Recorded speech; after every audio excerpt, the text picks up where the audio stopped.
Dar kartą noriu pakalbėti apie stresą, įtampą ir spaudimą. Ta tokį nematomą, nežinomą tokį. Čia antra dalis bus, pirmą dalį rašiau, kur kalba Durovas podcast'e su Lexu Friedmanu apie tai, kaip tokį vyruką, kaip tokį vyrą stiprų, galingą, kaip jisai pats pasakė, kaip jeigu jisai nepasitreniruoja, nepadaro atsispaudimų namuose, ar neplaukia ten pusę valandos vandenyje, ar prisitraukimų nepadaro, jį pradeda gaudyti stresas. Jisai pradeda stresuoti. Netgi tokie vyrai galingi, netgi jiems reikia treniruotis. Netgi jiems reikia sportuoti, tvirtinti savo kūną, kad būtų stipresnis ir kad atlaikytų tą nematomą stresą, įtampą ir spaudimą tokį, tą nematomą. Jeigu tu jauti kažką tokio, klausyk, aš noriu, kad tu suprastum, kad tau darytų į tavo sąmonę, kad nieko blogo su tavim nėra. Supranti? Visiškai nieko. Aš irgi stresavau kažkada tai. Galvojau, kas stresas, žinai. Blemba. Važiavau į Palangą, išsinuomavau sanatorijoje, ten kiek aš ten dienų buvau, neatsimenu. Sakau, Palangoje pabūsiu, ramiai.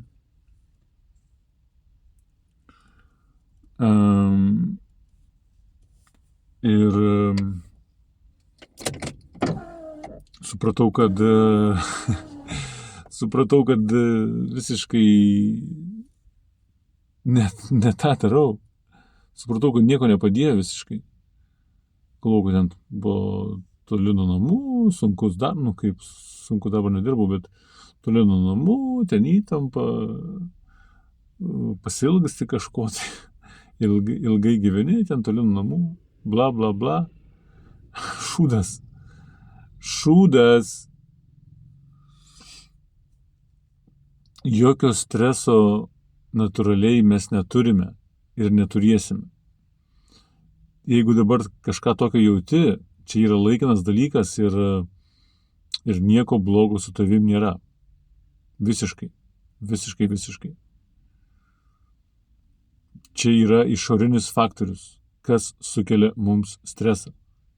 Aišku, yra visokiausių situacijų. Gali būti ir taip. Visokiausių situacijų yra. Yra ir normalių situacijų, biški pastresuoji, biški įsigansti kažko, tai viskas okei. Bet ta pastovi tokia įtampa, stresas, nerimas, spaudimas.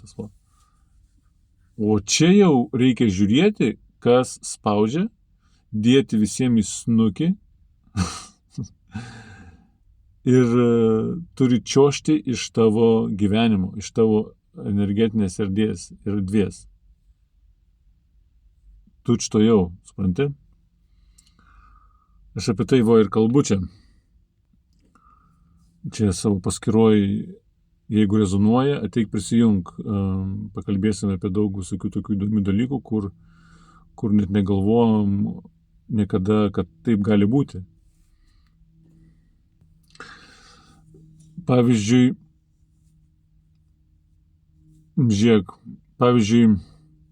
esi matęs kur nors, žinai, ar gyvai, ar internete, pavyzdžiui, kokį nors automobilį seną, žinai, arba traktorių kokį, arba kokią nors mašiną, nesvarbu ką.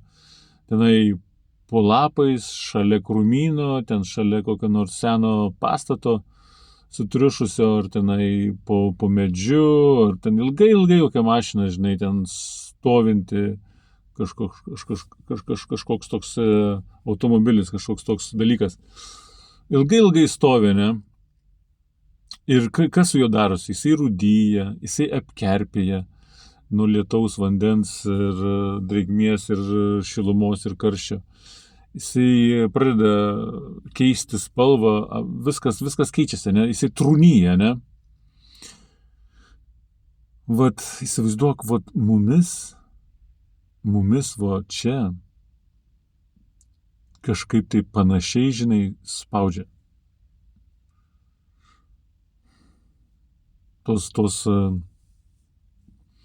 Tos nematomos kabutėse jėgos, žinai, jos matomos yra tik tai su trečiaja akim, mums reikia tą susigrąžinti ir mes iškart pamatysim tą trečiosios vadinamosios akies matymą. Reikia susigrąžinti mums ir mes tai pamatysim, mes iš karto jiems dėsim į snukį ir jie čiuoš cypdami iš mūsų gyvenimo, iš mūsų energetinės erdvės, iš mūsų kasdienybės, iš mūsų pasaulio ir daugiau niekada nesugrįš. Ir tada tu atsigausi, tu pradėsi šviesti, vyriškai pradėsi šviesti, vyriškai atsigausi, jėgos pradės, jėgos sugrįž,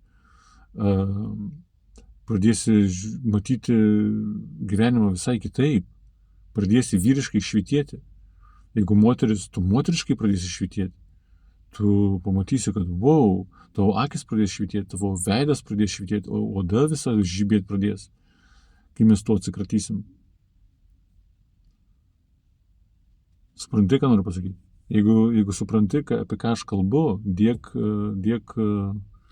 spaus mygtukus visus.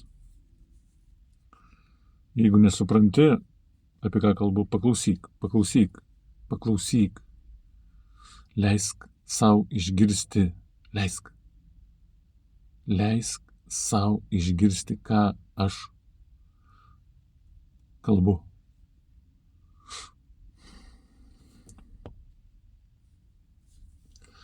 Ir taip kaip, jeigu mes paliekam to šalia po medžiu, žinai, kaip tos mašinos, taip ir paliksim, taip ir surūdysim, užkerpėsim. Bet reikia atsistoti, kad ir kaip sunku būtų eiti ir daryti savo reikalus. Kokių ten reikalų, žinai, tu turi, ten, žinai, kiekvienas mes savo reikalus sprendžiam, žinai. Nu bet ką sprendžiam? Ką sprendžiam visi? Visi taip pat, žiūrėk, sprendžiam visus savo reikalus. Einam į darbą, einam į verslą, pasistatom, gerai, iš pradžių sutinkam viens kitą, žmona pagimdo vaikų, einam į darbą, einam į verslą, pastatom namą, apsistatom namą, mašinos ir viskas. Ir viskas. Ir daugiau mes nieko, matai, ką aš turiu omeny? Daugiau nieko mes nematom. Bendrai, aš sakau, yra individualių žmonių, kurie daro didelius darbus, bet jų labai mažai. Aš bendrai dabar kalbu. Matai, ką noriu pasakyti? O kas toliau? Toliau kas? Kas toliau? Kas? Supranti, ką noriu pasakyti?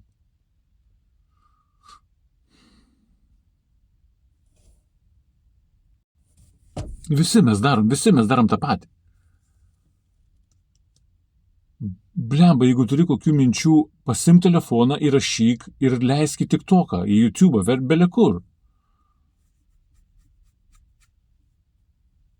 Jeigu jau pasiruošęs esi, žinai. Jeigu beleką tenai kalbėsi, burbiesi, tai nieko gero nebus, žinai. Jeigu mes tai paliksim po to medžiu, žinai, žiemą vasarą, tai mes ir sukerpėsim. O kodėl taip yra? Aš apie tai daug jau kalbėjau. Praversk mano įrašus.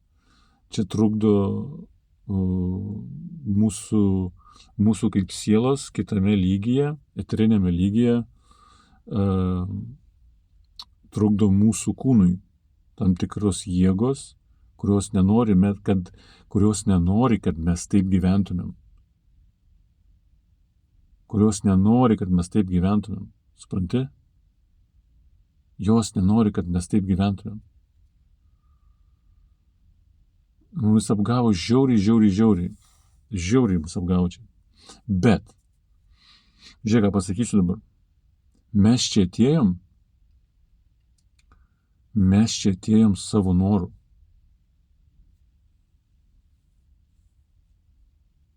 Pagalvok apie tai. Mes čia atėjom savo norų. Patirti tų visokių nesąmonių, kur mes dabar patiriam.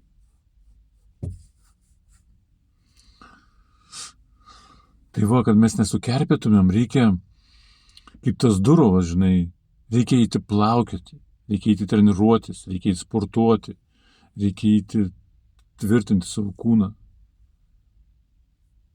Jeigu tau sunku ten kažką, alkoholis ar cigaretės ar narkotikai, tave pagavo, užkabino, pagavo tave. Bet tu gali išeiti, tu gali viską sutvarkyti.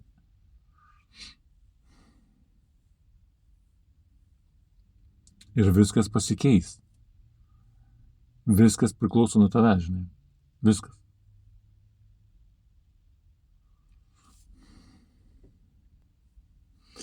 Jie trukdo mums dėl to, kad jie labai stipriai manipuliuoja, mes jų nematom su plikom akim, žinai, jeigu pamatytume, mes dėtumėm jiems į snukį, jie visi dingtų, žinai. Bet čia yra geras triukas toks padarytas jiems. Mes jų nematom, jie manipuliuoja mūsų kūną eterinį, o eterinis kūnas tiesiogiai susijęs su mūsų fiziniu kūnu ir mums iš karto atsiliepia į mūsų fizinį kūną, žinai. Ir jeigu mes matytum, dar kartą sakau, jie dingtų visi iš čia tučtojau tą pačią sekundę. Bet taip yra, kad mes nematom, žinai. Ir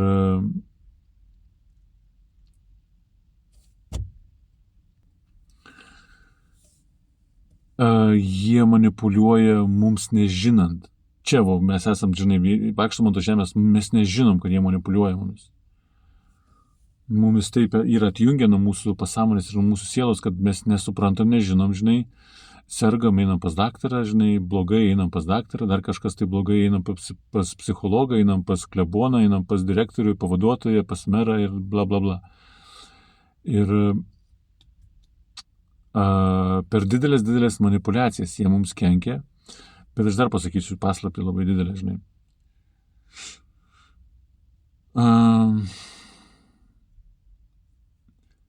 Jiems mes esam reikalingi,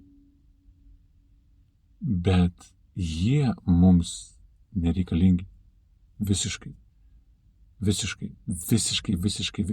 Dėl to jie taip stengiasi labai stipriai, mumis vis dar stengiasi labai stipriai, mumis atjungti nuo visų energijų mūsų,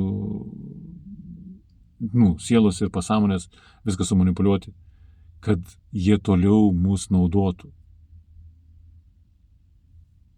Labai stengiasi, bet jie yra nulis. Mes esam kūrėjai, o jie vagia mūsų energiją, kaip sielos, vagia mūsų energiją jie.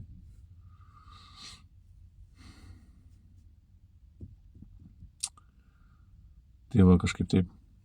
Bet jų dienos, jų metai ar kažkiek tai metų jau yra suskaičiuoti, jau viskas pasikeitė, viskas nutarta aukštesniam lygiai, kad jie yra įsibrovėliai, jų čia greit neliks, dar kažkiek tai iš inercijos visą tai eina, bet jų greit neliks ir mūsų pasaulis bus vėl laisvas ir puikus, gražus. O koks pasaulis mūsų buvo prieš tai, kai jie čia atėjo? Aš net negaliu įsivaizduoti, tu net negali įsivaizduoti, koks mūsų pasaulis buvo gražus. Dabar jisai gražus dar yra. Taip, labai puikus, nuostabus, gražus. Bet koks jisai buvo, mūsų žemė, mūsų pasaulis, čia kada nors gal pakalbėsime apie tai, bet buvo kažkoks fantastika kažkokia. Gerai, dar vieną paslaptį pasakysiu. Kad mes turim kūrėją, taip? mumis sukūrė kūrėjas, mes esam kūrėjo, galim sakyti, kaip ir vaikai, ne? Mumis sukūrė kūrėjas.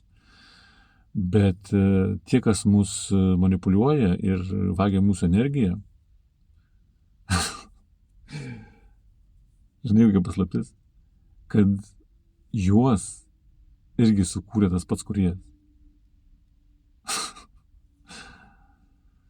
Oi, čia daug mums reikia dar suvokti, sužinoti, kas yra kas ir wow. Tai va, išsivarom tą mašiną iš po medžio, nuplaunam, pakeičiam padangas, nudažom, įpilam benzo,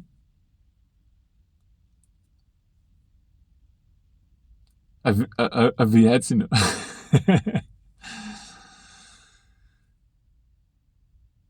Ir lekiam pirmin, tik pirmin. Malonu su visais pasimatyti. Čiau.